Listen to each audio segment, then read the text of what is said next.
오늘은 출애굽기 3장 1절로 14절의 말씀을 살펴보겠습니다. 출애굽기 3장 1절로 14절 말씀 가운데 1절에서 6절의 말씀을 같이 읽겠습니다. 모세가 그의 장인 미디안 제사장 이드로의 양떼를 치더니 그 떼를 광야 서쪽으로 인도하여 하나님의 산 호렙에 이르매 여호와의 사자가 떨기나무 가운데로부터 나오는 불꽃 안에서 그에게 나타나시니라. 그가 보니 떨기나무에 불이 붙었으나 그 떨기나무가 사라지지 아니하는지라. 이에 모세가 이르되 내가 돌이켜 가서 이 큰 광경을 보리라. 떨기나무가 어찌하여 타지 아니하는고 하니 그때에 여호와께서 그가 보려고 돌이켜 오는 것을 보신지라. 하나님이 떨기나무 가운데서 그를 불러 이르시되 모세야 모세야 하시매 그가 이르되 내가 여기 있나이다. 하나님이 이르시되 이리 가까이 오지 말라. 내가 선 곳은 거룩한 땅이니 네 발에서 신을 벗으라. 또 이르시되 나는 네 조상의 하나님 아브라함의 하나님 이삭의 하나님 야곱의 하나님이니라. 모세가 하나님 뵙기를 두려워하여 얼굴을 가리매. 사람은 누구나 자신의 인생 가운데 어떠한 큰 전환점을 경험할 때가 있습니다. 모세처럼 외부의 환경이 급속하게 바뀔 때 인생의 전환점을 맞을 수 있습니다. 그러나 그보다 더 결정적인 전환점을 맞이할 때가 있습니다. 그것은 오늘 말씀처럼 하나님의 부르심 앞에 섰을 때 인생의 큰 변곡점을 맞게 됩니다. 오늘 본문 출애굽기 3장은 모세가 하나님의 부르심을 받고 그의 인생이 완전히 바뀌는 장면이 보여집니다. 아무도 주목하지 않는 광야에서 하나님은 모세를 부르시고 그를 민족의 구원자로 불러 세우십니다. 이 말씀은 우리 각자에게도 동일하게 말씀하시는 하나님의 음성인 것을 여러분 생각을 하시길 바랍니다. 1절에 보면 모세가 그의 장인 미디안 제사장 이드로의 양떼를 치더니 그 떼를 광야 서쪽으로 인도하여 하나님 산 호렙에 이름에 라고 기록하고 있습니다. 히브리어로 호렙은 건조한 곳, 황폐한 곳 또는 불타는 이러한 의미를 가지고 있습니다. 우리가 호렙산을 다른 말로 신의 산이라고도 부르는데 히브리어 발음으로는 시나이, 그래서 시나이 반도의 신의 산이 있는 그 광야를 말합니다. 시나이 반도. 일부 학자들은 이 시내가 히브리어 스네, 즉 떨기나무, 특히 가시덤불에서 유래했다고 그렇게 말합니다. 이는 출애굽 3장에서 하나님이 모세에게 떨기나무 불꽃 가운데서 나타나신 이 사건과 연결이 됩니다. 그래서 시내산은 떨기나무의 산, 즉 하나님의 임재가 임한 거룩한 산이라고 이렇게 받아들여집니다. 이 호렙산, 즉 신의 산이 있는 곳은 바로 이 시내 반도, 시나이 반도 남쪽에 위치한 곳입니다. 더 가까이 보면 이곳입니다. 이곳은 바로 이스라엘 민족들이 출애굽할 때에 바로 이곳에서 거의 1년 동안 하나님의 말씀 율법을 받고 거기서 하나님과 언약한 그런 신의 산을 말하고 있습니다. 출애굽기 3장에서 나오는 이 신의 산을 우리가 실제 지금도 있습니다. 이 산이 어떻게 생겼는지, 왜 호렙, 왜 시내 이렇게 척박하고 황폐한 곳이라고 불렀는지 이 사진을 보면 알 수 있습니다. 지금도 관광객들이 이곳 신의 산을 많이 찾곤 합니다. 신의 산은 참으로 가시덤불로 얽혀진 산, 가시덤불이 풍부한 산, 이 정도의 산이면 나무가 자랄 수 있는 그러한 환경은 아니다. 아주 척박한 그러한 산이었다라고 하는 것. 이곳에서 하나님께서 십계명을 주셨고 하나님께서 이곳에서 이스라엘 백성들과 언약관계, 그래서 이스라엘 백성들이 하나님의 백성이 되는 그런 계약을 맺은 그런 장소였다라고 하는 것입니다. 이곳에서 중요한 사건들이 이제 언급이 되는데 그것을 몇 개 정리해 보겠습니다. 이곳에서 오늘 본문 말씀처럼 3장에서 모세는 떨기나무 불꽃 가운데서 하나님의 음성을 듣고 이스라엘 백성을 애굽에서 인도하라는 사명을 받았습니다. 그리고 말씀드렸듯이 십계명의 그 수여가 이루어지는 것입니다. 출애굽기 19장과 20장에서 하나님은 시내산에서 모세에게 십계명을 주시며 이스라엘 백성과 언약 관계를 맺으십니다. 또 한 사건이 있습니다. 열왕기상 19장에 보면 선지자 엘리야 선지자가 이세벨 아합 왕의 그 아내 이세벨 왕후의 살해 위협을 받고 피해 다니다가 바로 이 호렙산에서 하나님의 음성을 듣고 그가 새로운 사명을 받던 곳이기도 합니다. 이러한 사건들은 호렙산 즉 시내산이 하나님의 계시와 부르심의 장소였다라고 하는 것을 우리가 알 수 있습니다. 모세와 엘리야를 부르신 것처럼 하나님은 우리 각자의 삶의 장소에서 우리를 부르고 계심을 여러분 아시기를 바랍니다. 하나님의 부르심에 순종하는 사람은 가장 지혜롭고 은혜로운 삶을 살아가고 있는 사람들입니다. 저 또한 하나님의 부르심을 받고 이 자리에 있으며 여러분 또한 하나님의 부르심으로 권사, 집사, 구역장의 그 사명을 맡고 지금 이 자리에 앉아 계심을 여러분 아시기를 바랍니다. 하나님이 부르시지 않으면 이곳에 있을 사람이 아무도 없다. 그러므로 모세와 같이 우리는 다 하나님께 부름을 받은 사람이다 라고 하는 이 사실을 여러분 꼭 믿으시길 바랍니다. 그러므로 하나님께 부름받은 사람의 영광이 어떠할 것인가? 하나님께 어떠한 칭찬과 상급을 받을 것인가? 우리는 이 소망을 가지고 살아가야 합니다. 그래서 항상 기뻐할 수 있는 그러한 근거를 하나님께서 우리에게 주셨음을 여러분 아시기를 바랍니다. 모세는 이집트의 왕궁에서 자란 자였습니다. 젊은 시절에는 정의감에 불타서 히브리인을 억압하는 애굽 사람을 쳐 죽이기도 했습니다. 그러나 지금은 도망자 신세가 되어서 미디안 광야에서 목자로 살아가고 있습니다. 어느덧 40년의 세월이 또 훌쩍 지났습니다. 이제는 늙고 무기력한 양치기 노인일 뿐입니다. 이때 나이가 80이 되었습니다. 하지만 하나님은 바로 그 평범한 그러한 삶 속에서 그를 부르셨습니다. 예수님의 12 제자들 또한 그들의 삶의 현장에서 물고기를 잡는, 그물로 물고기를 잡는 그런 삶의 현장에서 그들을 부르셨고 여러분 또한 마찬가지로 하나님께 부름을 받아서 지금 이곳에 있다고 하는 것입니다. 중요한 것은 어떠한 상황에서 부름을 받느냐보다 하나님의 부름에 어떻게 순종했느냐가 더 중요하다라고 하는 이 사실입니다. 하나님의 부르심에 모세는 어떻게 순종하였는지를 우리가 이렇게 오늘 이 시간에 살펴보는 것, 이것이 참 우리가 흥미진진하게 볼 수 있는 말씀입니다. 2절에서 5절을 보면 그가 보니 떨기나무에 불이 붙었으나 사라지지 아니하는지라 라고 기록하고 있습니다. 모세는 떨기나무를 봅니다. 그런데 이상한 점이 있었습니다. 불이 붙었는데 타서 없어지지 않는 것입니다. 그것은 하나님의 임재를 상징합니다. 하나님은 불꽃 가운데서 나타나시며 말씀하시는 하나님이시다라고 하는 것입니다. 떨기나무는 가시가 많은 그런 아주 볼품없는 그런 연약하고 누구도 주목하지 않는 그런 식물이었습니다. 그 떨기나무에 하나님의 불이 임하시니 꺼지지 않는 거룩함의 떨기나무 불꽃이 되었다라고 하는 사실입니다. 하나님은 모세에게 말합니다.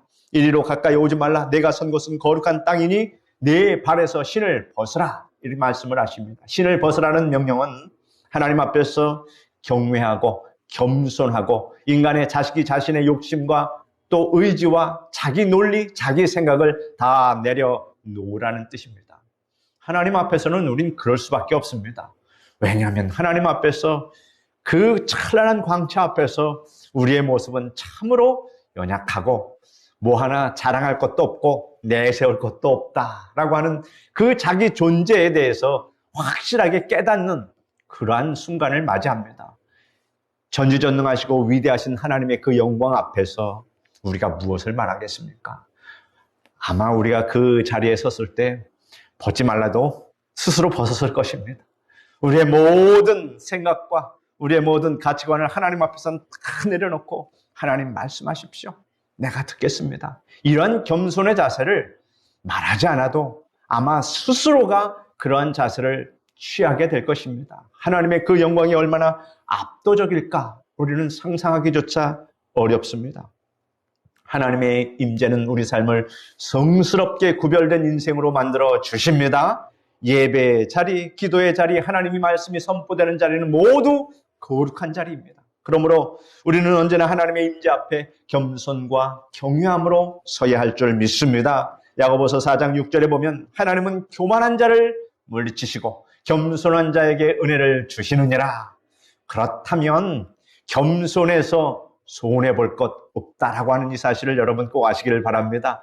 하나님 앞에서 누가 더 겸손할 것인가? 이것은 경쟁을 해도 좋습니다. 왜냐하면 하나님은 그러한 믿음의 행위를 아주 기뻐 바라보시고 우리를 이뻐하신다라고 하는 이 사실, 그러므로 은혜를 누릴 수 있다, 받을 수 있다라고 하는 이 사실 여러분 꼭 아시기를 바랍니다. 7절에서 12절 말씀 같이 읽겠습니다. 여호와께서 이르시되 내가 애굽에 있는 내 백성의 고통을 분명히 보고 그들이 그들의 감독자로 말미암아 부르짖음을 듣고 그 근심을 알고 내가 내려가서 그들을 애굽인의 손에서 건져내고 그들을 그 땅에서 인도하여 아름답고 광대한 땅, 젖과 꿀이 흐르는 땅, 곧 가나안 족속, 헷 족속, 아모리 족속, 브리스 족속, 히위 족속, 여부스 족속의 지방에 데려가려 하노라. 이제 가라. 이스라엘 자손의 부르짖음이 내게 달하고 애굽 사람이 그들을 괴롭히는 학대도 내가 보았으니 이제 내가 너를 바로에게 보내어 너에게 내 백성 이스라엘 자손을 애굽에서 인도하여 내게 하리라. 모세가 하나님께 아뢰되 내가 누구이기에 바로에게 가며 이스라엘 자손을 애굽에서 인도하여 내리까? 하나님이 이르시되 내가 반드시 너와 함께 있으리라. 내가 그 백성을 애굽에서 인도하여 낸 후에 너희가 이 산에서 하나님을 섬기리니 이것이 내가 너를 보낸 증거니라. 7절과 9절 말씀에 보면 내가 애굽에 있는 내 백성의 고통을 분명히 보고 그 부르짖음을 듣고 근심을 알고 이렇게 말씀하고 있습니다. 하나님은 멀리 계시는 분이 아니십니다. 우리 고통의 현장을, 우리의 고통을 우리의 삶의 현장 속에서 보시고 아시는 분인 것을 여러분 꼭 기억하시기를 바랍니다. 하나님께서 세 가지를 말씀하셨습니다. 내 백성의 고통을 분명히 보았다. 내가 그 부르짖음을 들었다. 그 근심을 내가 알고 있다. 하나님은 당신의 백성이 겪는 억압과 눈물 결코 외면하지 않습니다. 그리고 그들을 건지기 위해서 친히 내려오셨다. 이렇게 말씀하십니다. 그러한 하나님은 변함없는 하나님이시며 우리의 고통 속에서도 삶의 현장 속에서도 우리가 하나님이 절실하게 필요한 때에 하나님은 나를 보시고 들으시고 근심을 아시고 나를 보살펴 주십니다. 그러한 하나님을 우리는 지금 섬기고 있으니 우리는 외롭지 않습니다. 시편 34편 15절에 같이 읽겠습니다. 주의 눈은 의인을 향하시고 그의 귀는 의인의 부르짖음에 귀를 기울이시되, 부르짖음에 기울이시되 라고 말씀하고 있습니다. 우리가 때로는 고통 속에서 하나님이 침묵하신다고 느낄지라도 하나님은 여전히 보고 계시고 듣고 계시며 알고 계십니다. 그리고 때가 차면 반드시 하나님의 때 정확하게 일하고 계시는 하나님 것을 발견하게 됩니다. 이게 얼마나 신앙생활에 참 즐거움과 기쁨이 됩니까? 하나님께서 우리를 눈동자와 같이 지켜 보호하여 주신다는 이 말씀을 우리는 진실로 믿을 수가 있습니다.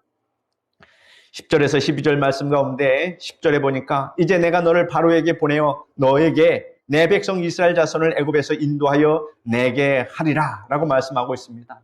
하나님은 모세를 부르시며 사명을 맡기십니다. 그러나 모세는 주저하며 말했습니다.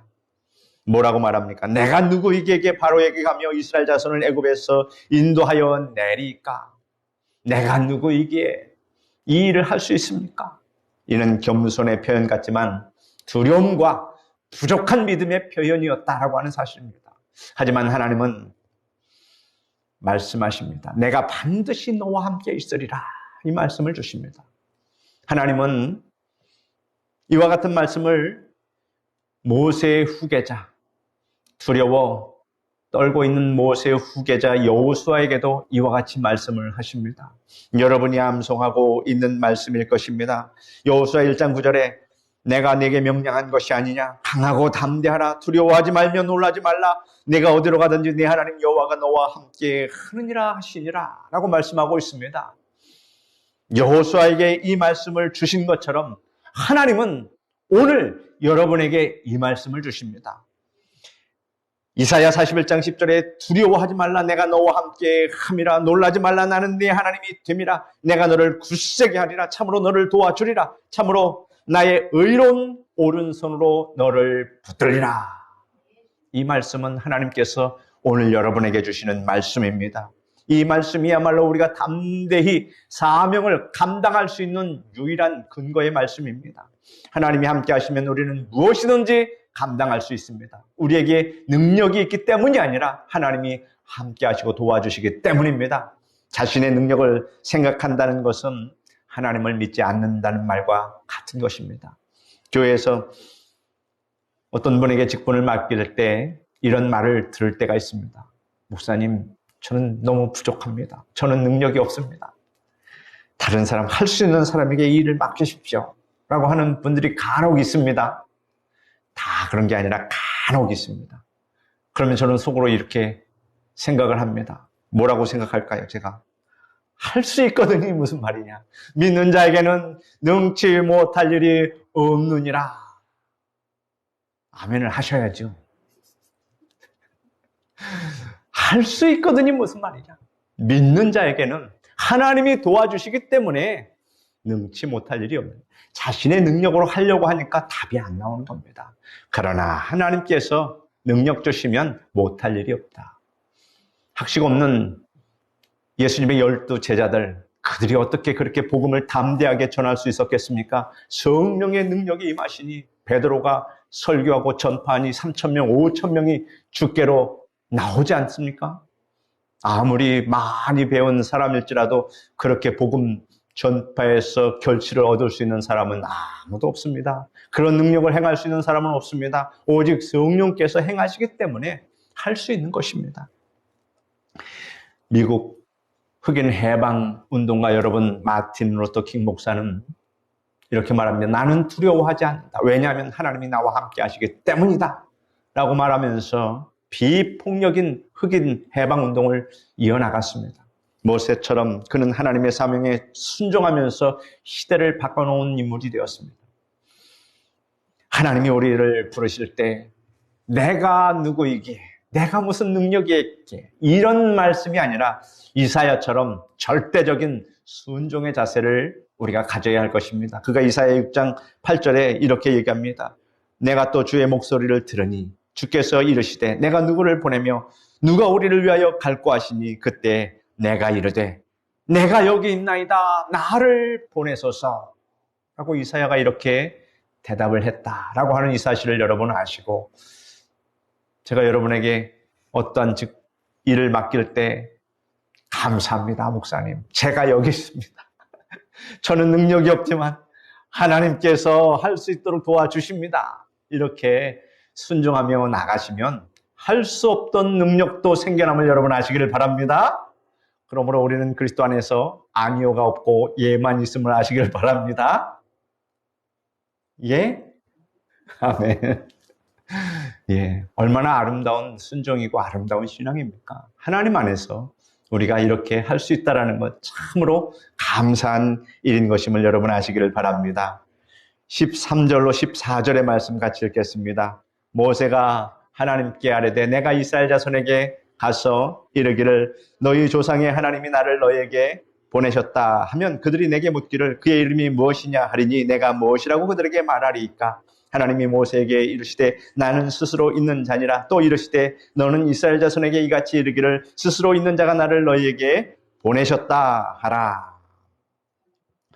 모세는 하나님의 이름을 묻습니다.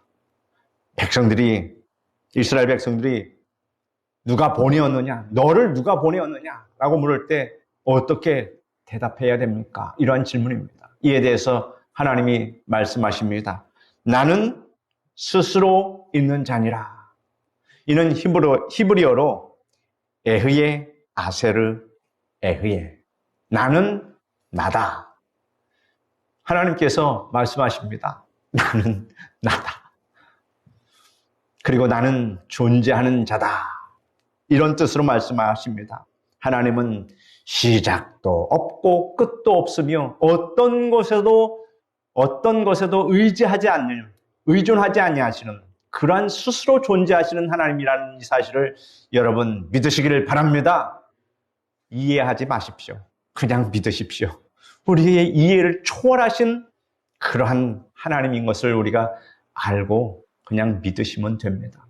나중에 천국 가서 어떻게 봅니까? 우리의 눈으로, 영안으로, 우리의 눈으로, 육신의 눈으로 바로 얼굴과 얼굴을 대하듯이 하나님을 볼 수 있고 알 수 있다. 그 전까지는 우리가 알 수 없기 때문에 하나님께서는 믿음을 우리에게 선물로 주셨습니다. 우리의 신앙의 기초는 나는 무엇을 할 수 있는가? 그것이 아니라 하나님은 어떤 분이신가를 아는 것이 바로 기초입니다. 그러므로 여러분 하나님을 아는 데 힘쓰시기를 바랍니다. 하나님은 전지전능하시고 무소부재하시고 온 우주 만물의 창조주 하나님인 것을 믿으시기를 바랍니다. 세상은 변하지만 하나님은 절대 변하지 아니하십니다. 히브리서 13장 8절에 예수 그리스도는 어제나 오늘이나 영원토록 동일하시니라. 예수 그리스도는 하나님과 함께 계신 그러한 천지 창조할 때 하나님과 함께 계신 그러한 창조주 하나님이셨다라고 하는 이 사실.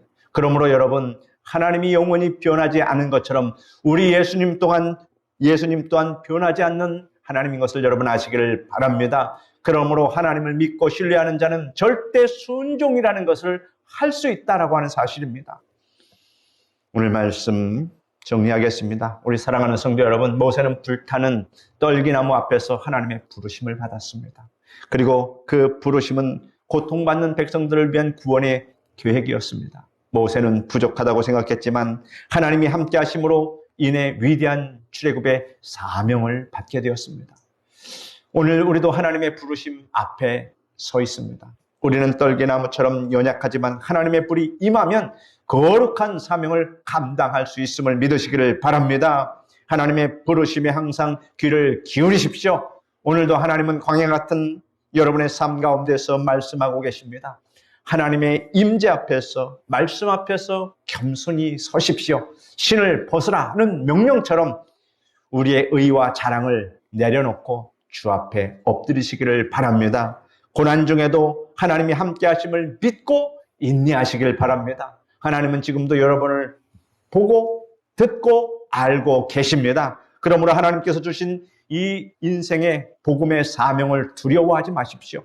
하나님의 이름 스스로 있는 자 전능하신 하나님이 여러분과 함께 하시고 도와주십니다. 기도하겠습니다. 거룩하신 하나님 감사합니다. 우리의 연약함을 하나님께서 다 알고 계시고 하나님께서 능력 주심으로 우리는 하나님께서 맡겨주신 인생의 사명을 감당하여 주님 앞에 나아갑니다. 하나님 도와주시옵소서. 나의 믿음 없음도 도와주시고 나의 능력 없음도 도와주셔서 하나님께서 맡겨주신 사명을 잘 감당해서 잘했다고 칭찬받는 그러한 하나님의 자녀가 되게 하여 주옵시고 우리의 어려운 삶의 현장 속에서도 하나님은 나타나셔서 우리를 보시고 들으시고 우리의 마음을 헤아려 주시니 감사합니다. 그런 하나님을 영원토록 모시며 살 수 있는 은혜도 주심을 감사합니다. 예수님의 이름으로 기도드립니다. 아멘.